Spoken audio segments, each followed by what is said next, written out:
Good morning. My name is Francis Owens. I was a reactor operator aboard this ship. A little bit about my background. I am a 1966 graduate of the Maine Maritime Academy. I hold a First Assistant Unlimited license. I also retired from the Coast Guard as a captain and have stayed with the Savannah since she has been laid up. Welcome to the control room of the nuclear ship Savannah. First of all, let's start off with what did the watch consist of on any given day. You had three people in here. You had a senior reactor operator who was in charge of the watch. You had a reactor operator who manipulated the controls of the reactor. And you had a steam plant operator who manipulated the controls for the turbines, and which are to my right outside the control room. Now let's start and look at this panel one piece at a time. The first thing you have is a mimic of the fuel rods that are in the reactor. The control rods go in between in a cruciform shape, and that is what controls the power being generated by the reactor. The control rods are in groups, and they can be controlled in groups, the A group, the B group, the C group, etc., or they can be controlled individually. The next portion of the control room is all of the auxiliary equipment that supports the operation of the reactor. For instance, how we get water into the reactor, how we get water out of the reactor, how we test the water in the reactor for its quality. We have letdown coolers, we have charge pumps, we have ion exchangers to keep the water pure. We have the hydrogen addition system, which supersaturates the water inside the reactor with hydrogen to reduce corrosion. The next portion of the control panel is divided into two sections. You have the primary system, which is reactor water circulating within the reactor, and the secondary system, which produces the steam that drives the steam turbines. The reactor itself operates at 1,750 pounds with an average temperature across the core of 508 degrees. The reactor operator, through basically these three switches, controls the output, the power output of the reactor. Everybody's interested in what the scram button does. The scram button right here causes a rapid shutdown of the reactor if the rods are fully extended to when they're all the way on the bottom. If you push the scram button, it takes 0.8 of a second. So it's a rapid shutdown of the reactor. The next area of the control panel that we go to is the secondary system, or how we generate the steam to propel the ship forward. The water, the primary water, goes through a heat exchanger, and it gives up its heat into the boiler, and the boiler boils water at approximately 600 pounds per square inch. That steam that comes out of the boilers goes to the turbines, where it gives up its energy to propel the ship forward. It also powers our steam generators and the hotel load for everything that uses steam, making hot water, steam for the galley, for the hot tables, and things like that.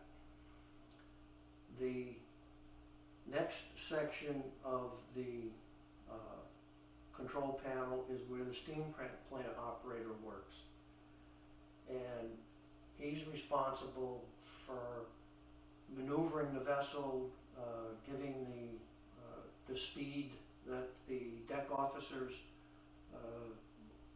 call out when they're maneuvering the ship.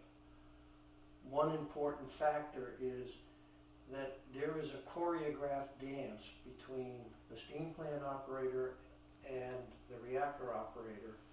As more steam is required for more speed, more power is required out of the reactor to keep the steam pressure up.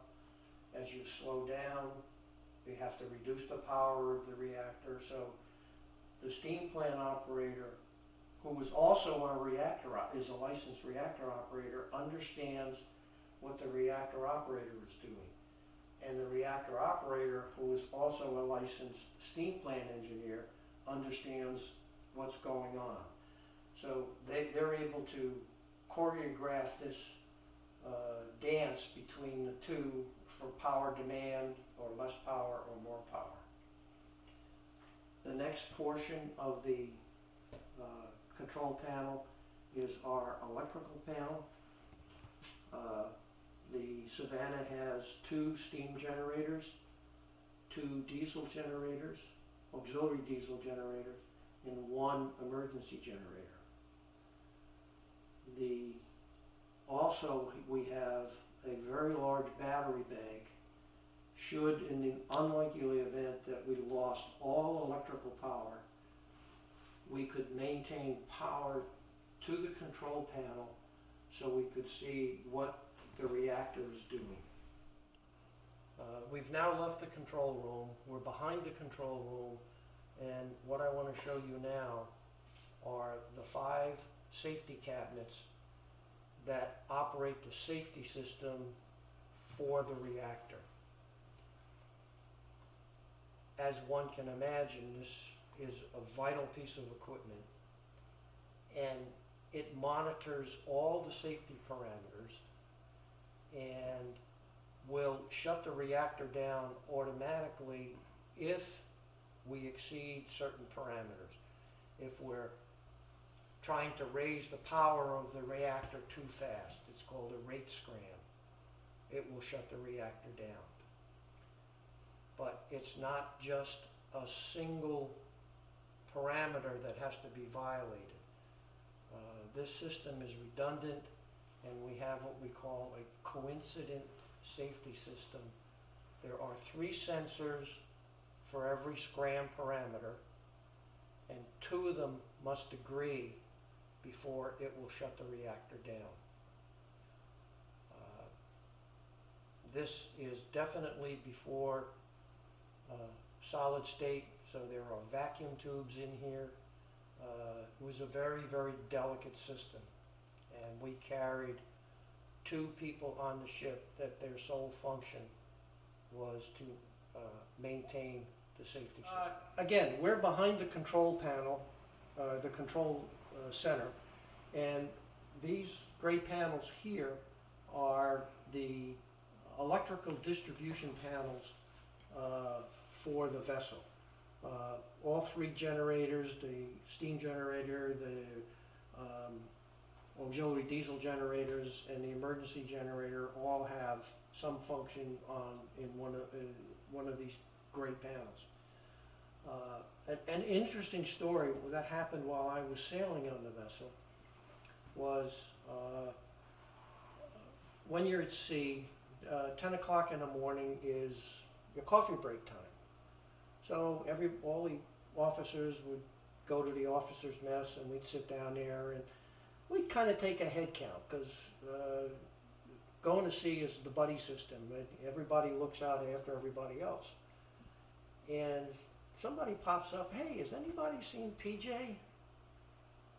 He said, yeah, I saw him at breakfast, but I haven't seen him the rest of the day.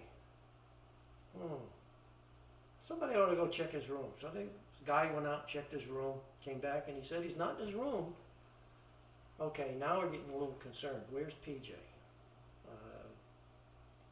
Some coffee break was more than a coffee break ritual. It was a way to keep tabs on the crew members. So we call the captain, call the master, and he says, hey, we can't find PJ. Search the ship.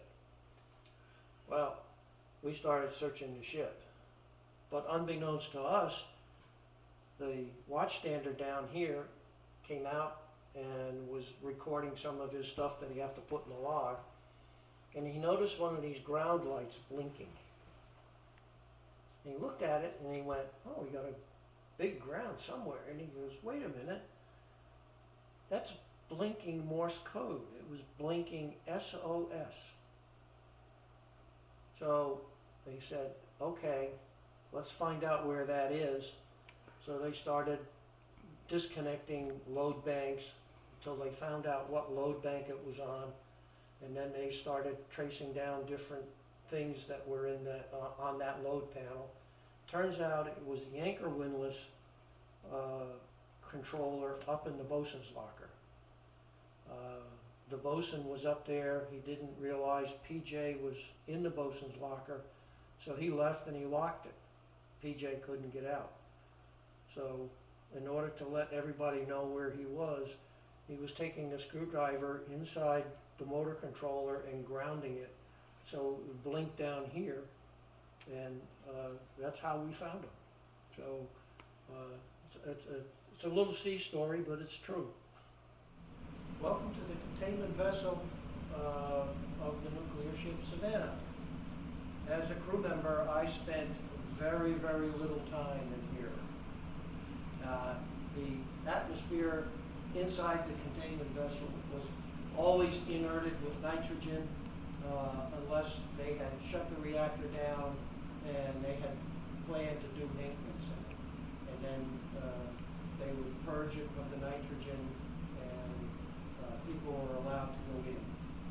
As a crew member, I never made a containment vessel entry. But let's take a walk inside and we'll show you some of the major pieces of equipment that were in there. The first thing you need to know about the containment vessel is the containment vessel is a pressure vessel, and it was designed, or when it was installed, it was the largest pressure vessel that was ever put on a ship. Excuse me.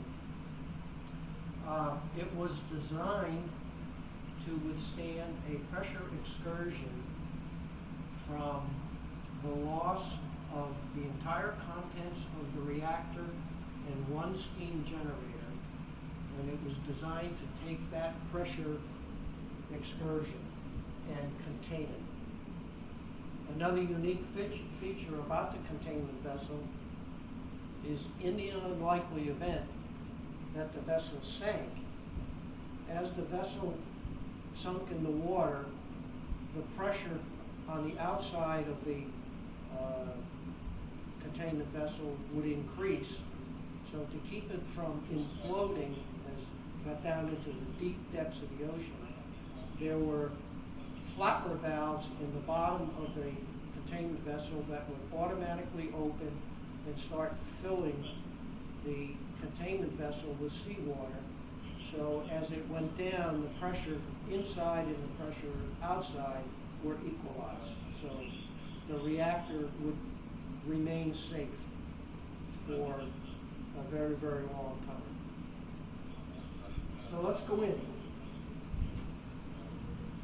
One of the unique things is that the Savannah was designed to have a T-bone collision at the containment vessel from all but I believe it was 5% of the world shipping at the time. And if it was hit broadside in a T-bone configuration, the containment vessel would not have been ruptured. And this is part of the collision map. You have a steel plate, you have wooden battens, a steel plate, wooden battens, steel plate, wooden battens, steel plate, wooden battens, steel plate, again wooden battens, then a large concrete core. And by the time a ship of the maximum size that it was designed for, actually a lot of the energy would have been absorbed from the distance from the side of the ship to where the collision map was. So it's an interesting feature. So let's go inside.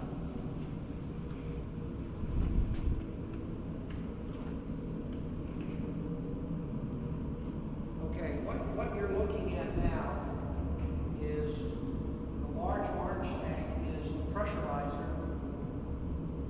That pressurizes the reactor and allows us to increase the pressure above 1,750 pounds or lower it below 1,750 pounds by the use of big electric heaters in the bottom or spray nozzles in the top. As we go by it, the camera will pan and you can see the thickness of it. All right. To the right, or to my left, is where the reactor stood. This is the outside of the shield tanks, and then progressively went in until you actually got to the reactor. And that's a mimic of the reactor, and that's full size. Okay?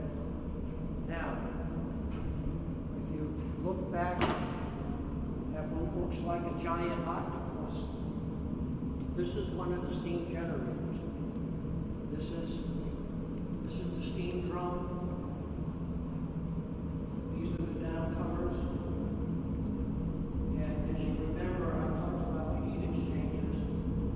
These downcomers feed the heat exchangers, which you will see when we go below, to where primary water circulates around in the heat exchanger, giving up its heat to boiler water. The primary system and the secondary system, that water never touches. It's through a heat transfer process within the heat exchanger.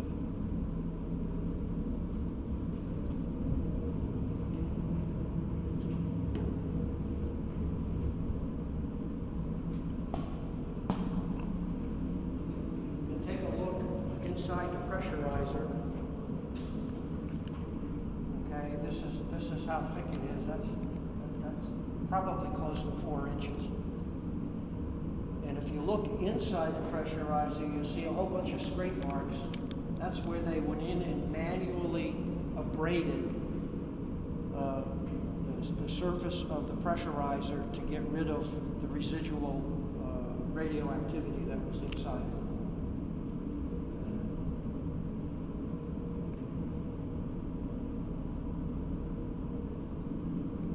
Get a better look at the, we're going to go down below now to see one of the heat exchangers.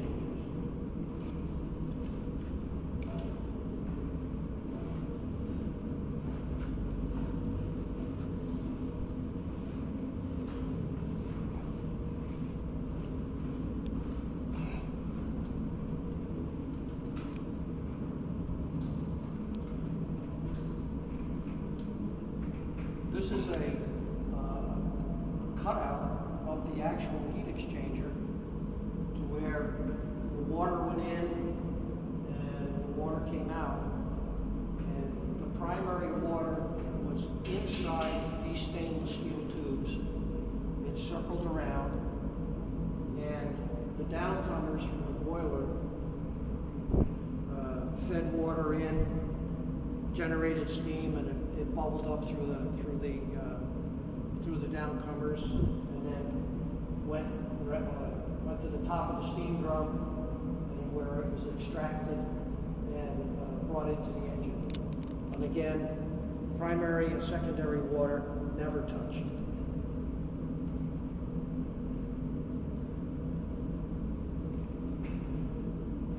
I forget what that tank was for.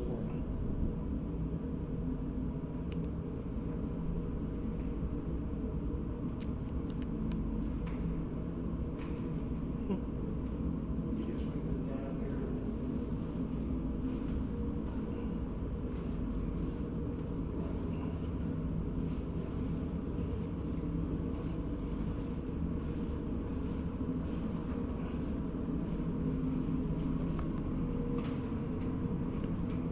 What you see here, those circular discs with holes in them,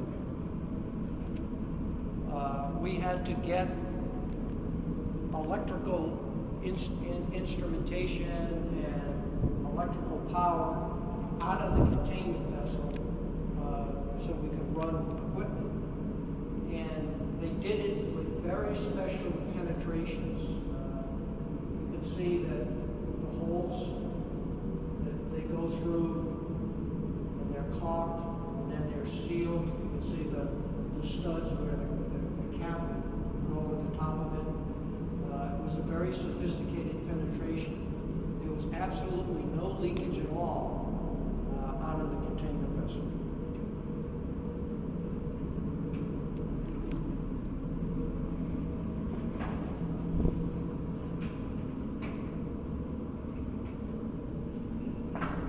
What we're going to do here is we're actually going to go inside the shield tank that wrapped the reactor.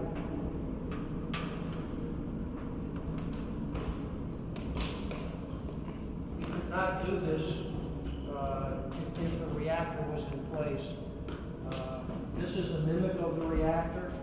You can see graphically how big it is. I'll stand next to it to give you an idea. And I'm 6 feet. So what goes on top of the reactor, which you don't see, is the control rod drive cage, and that went all the way up into the cupola.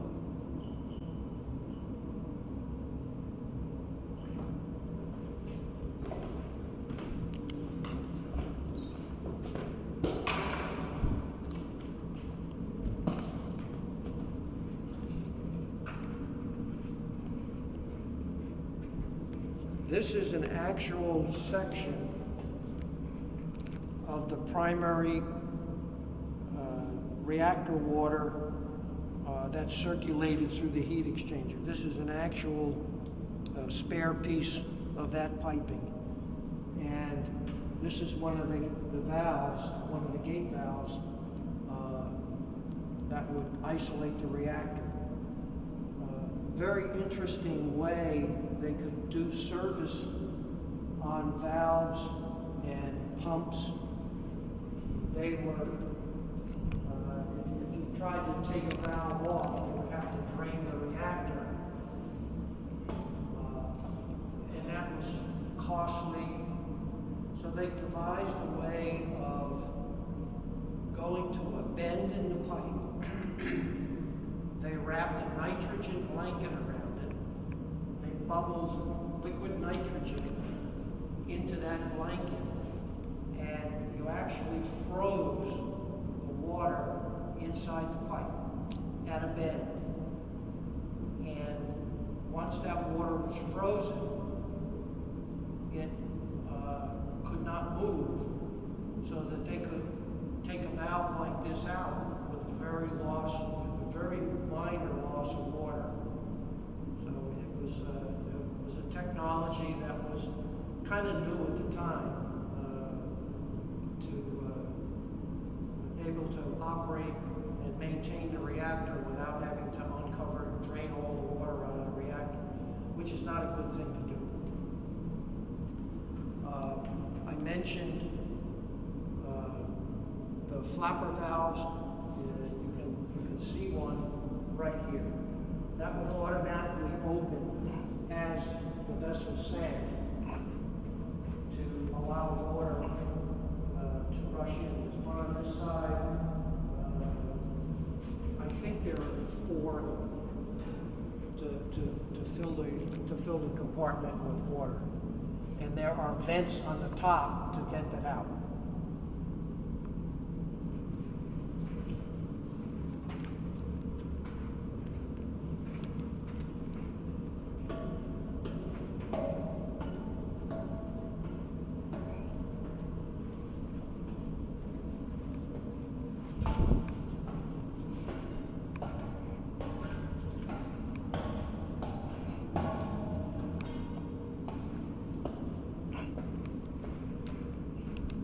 This yellow, as you see right here, very interesting piece of equipment.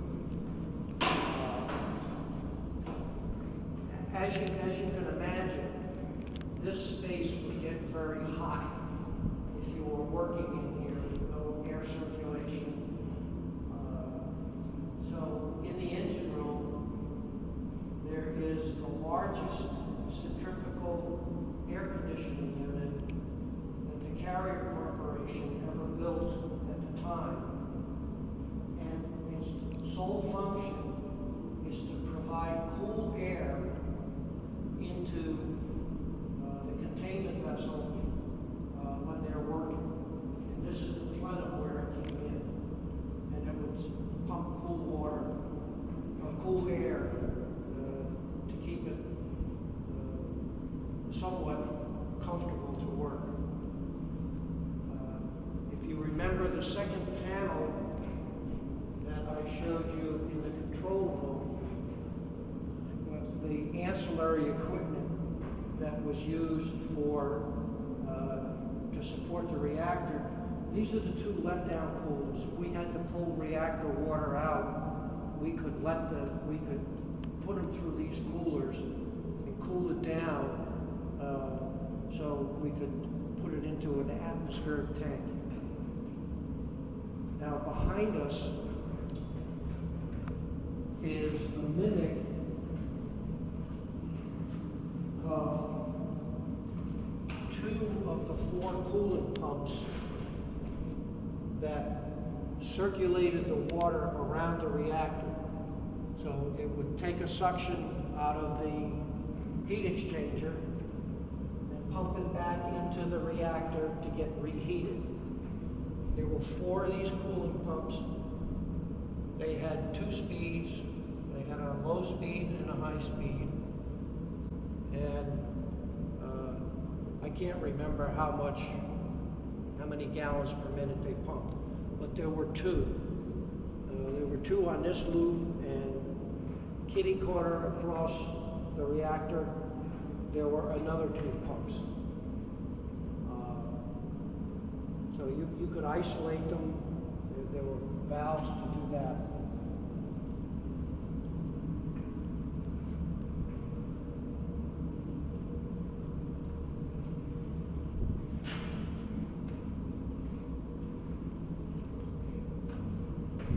You get an idea how big that gate valve is that's used to isolate the different loops of the reactor.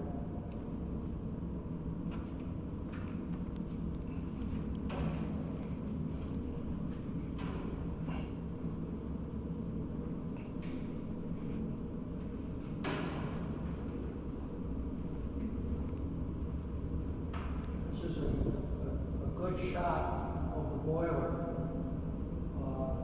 You'll notice that the downcomers are cut, and there's also a center section of downcomers that were cut. I'll point them out.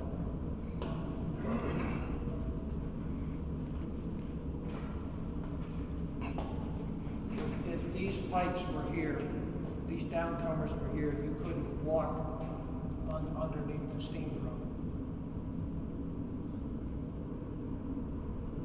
And if you notice, the thickness of the steel for the steam drums is a lot thinner than the the thickness of the steel for, like, for instance, the pressurizer, because of the two different pressures that they're subjected to.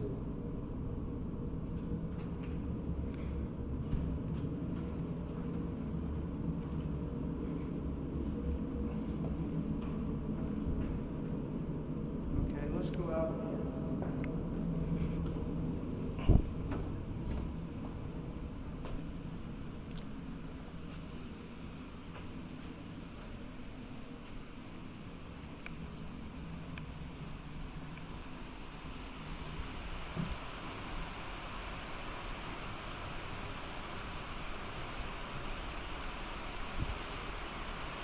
This is an example of a control rod. It's, remember I said it's cruciform in shape, and it goes down between the fuel pins, and this is a neutron absorber, and that's how you control the output of the reactor is how much, what the chain reaction is. A very interesting factoid is we had a formula for what was called neutron generation time. How long it took to generate from one neutron to the next neutron. And the formula that we used is the exact same formula that you use to determine the birth rate of a country. So it's, instead of neutron generation time, it's birth rate generation